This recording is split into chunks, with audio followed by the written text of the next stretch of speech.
Bueno, lo que vamos a repasar ahora es presente continuo, present continuous.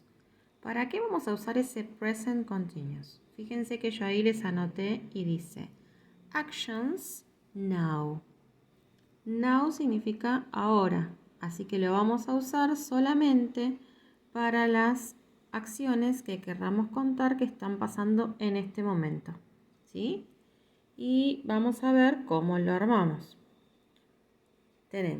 Siempre vamos a empezar nuestra oración con una persona, ¿sí? A esa persona le vamos a agregar lo que se llama verbo to be.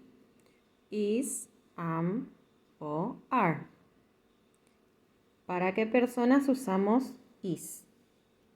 Vamos a usar is para cuando hablemos de he, cuando hablemos de she o cuando hablemos de it. Cuando hablemos de un varón, una chica o una cosa o un animal. ¿Para qué personas usamos am? Solamente la vamos a usar para I, o sea, yo.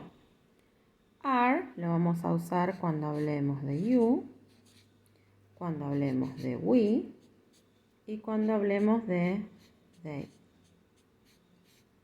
O sea, cuando hablemos de tú, nosotros, ellos. ¿Sí? Entonces, volvemos a nuestra formulita. Persona. Depende de esa persona, vamos a usar is, am o are como estuvimos viendo acá.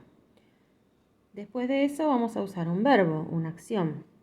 A ese verbo, ¿qué vamos a tener que agregarle al final? Le vamos a tener que agregar unas letritas que van a ser ing.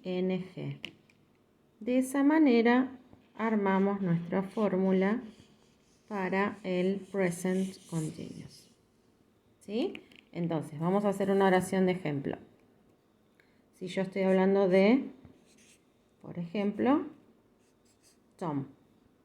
Dijimos que aparte de la persona tenemos que agregar is, am o are. Si estoy hablando de Tom, estoy hablando de he. Por lo tanto, le vamos a agregar is. Y yo quiero usar el verbo, por ejemplo, play. Está jugando al fútbol, entonces quiero usar play.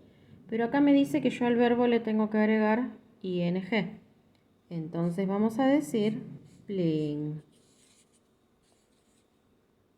Y en este caso vamos a poner fútbol. Y ahí ya tengo armada mi oración en present continuous. Esta es una oración afirmativa, ¿sí? ¿Qué pasa cuando queremos armar una pregunta, una oración interrogativa? Lo único que vamos a tener que hacer es cambiar de lugar.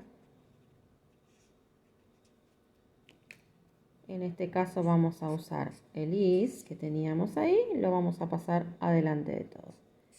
Y vamos a decir, is Tom playing football? Y ahí ya tengo mi oración interrogativa o pregunta armada. Negative. Vamos a decir, Tom is not, ¿sí? Porque estamos hablando en negativo. Este is not, si quieren, lo pueden abreviar como isn't. Es exactamente lo mismo. Isn't playing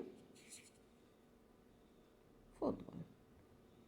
¿Sí? Y ahí ya tengo mi oración negativa armada. Lo único que tuve que hacer es agregar el not después del is que yo tenía acá en la oración.